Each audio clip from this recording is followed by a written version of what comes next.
बौद्ध तपोस्थली के संरक्षित क्षेत्र में बनी दरगाह पर हिंदू संगठनों ने जताया विरोध।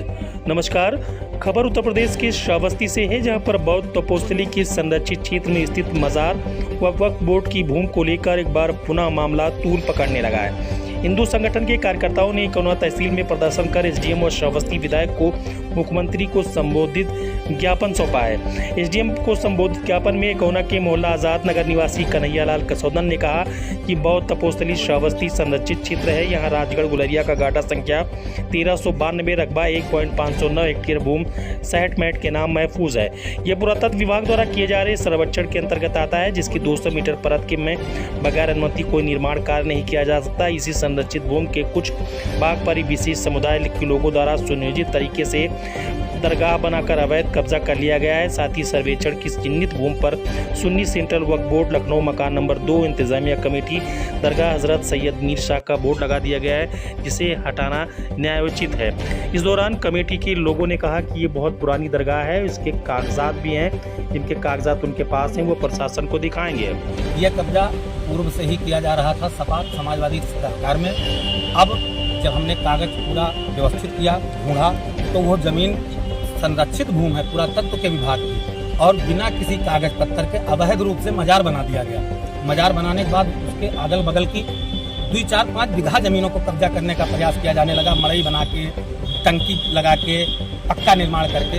इस पर मैंने महीनों पहले 1-2 महीना पहले शिकायत एसडीएम महोदय किया, तो फौरी तरीके पर पुरातत्व विभाग द्वारा कार्रवाई की गई। आज पुनः हमने आदरणीय विधायक जी को और अपने एसडीएम साहब को 200 हिंदू जनमानस कार्यकर्ताओं के साथ ज्ञापन दिया।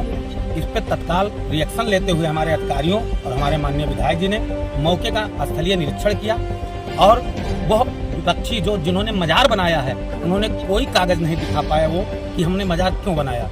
इसलिए वो अवैध है और वो हटना चाहिए। ये वक्फ बोर्ड की संपत्ति बता रहे हैं, इस पे कुछ बताना? ये तो वक्फ बोर्ड का तो पूरी नौटंकी चल रही है दादा, पूरे देश में चल रही है।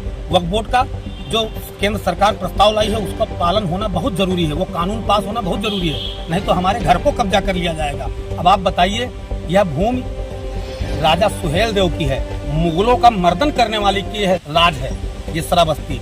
अब आप बताइए यहाँ किसी मुसलमान का मजार कैसे आ गया? रजिस्ट्रेशन का कागज वो मेरे पास अच्छा, इसका वक्फ बोर्ड का रजिस्ट्रेशन है, नंबर 2 है। ये तो बौद्ध स्थली है, ये राजी महफूज 60 मैट की जमीन है। यहाँ पे वो वक्फ कहाँ से आ गई? नहीं, वो जो एक थोड़ा पीछे रहिए। मुसलमान की जो दरगाह है या मस्जिद है, मदरसा है, वो बोर्ड से तो रजिस्ट्रेशन होता है साहब। ये बौद्ध स्थली है, बौद्ध स्थली का, तो ये बौद्ध स्थली के अंदर ही आता है, ये नहीं कि बाहर है। ये बौद्ध स्थली का संरक्षित क्षेत्र है, वो भी कम से कम 20 से 25 साल पुराना जी। 20-25 साल से यहाँ पे बौद्ध स्थली का सर्वेक्षण का काम चल रहा है। अब यहाँ पे वक्फ बोर्ड कैसे आ गया, ये हमें बताइए। ये 20 साल 25 साल जो आप बता रहे हैं, ये गलत है। 120 साल का पुरातत्व आपको रिकॉर्ड दे रहा है। 120 साल का पुरातत्व आपको रिकॉर्ड दे रहा है। पुरातत्व विभाग का कागज तो दिखाएंगे। अब कागज वो पुरातत्व विभाग से आप मांग करिए। कब से आपकी मजार चल रही है? मजार पे तो किसी का आपत्ति है नहीं? नहीं, मजार पर कोई आपत्ति नहीं। ये जो वक्फ बोर्ड का बोर्ड लगाया आपने, उस पे आपत्ति है? तो बोर्ड आए, हटवा दिए, प्रशासन आया था, हटवा दिए थे भाई। अब तो लगा है नहीं। बोर्ड हो गया 4 महीना 5। नाम से था वो बोर्ड, कुछ बताएंगे? वक्फ बोर्ड का कुछ कमेटी का रजिस्ट्रेशन? हाँ, रजिस्ट्रेशन नंबर क्या नाम से था बताएं? तो वक्त नंबर 2 पड़ा था उस पे। आपको मालूम नहीं है? नहीं, आप कौन है, इसके सदर हैं? नहीं, दरगाह का नाम पड़ा था, जैसे हजरत मीरा सैयद शाह रहमतुल्लाह, वक्त नंबर 2। उसका कागज? हाँ, कागज है मेरे पास, कागज दिखाएं।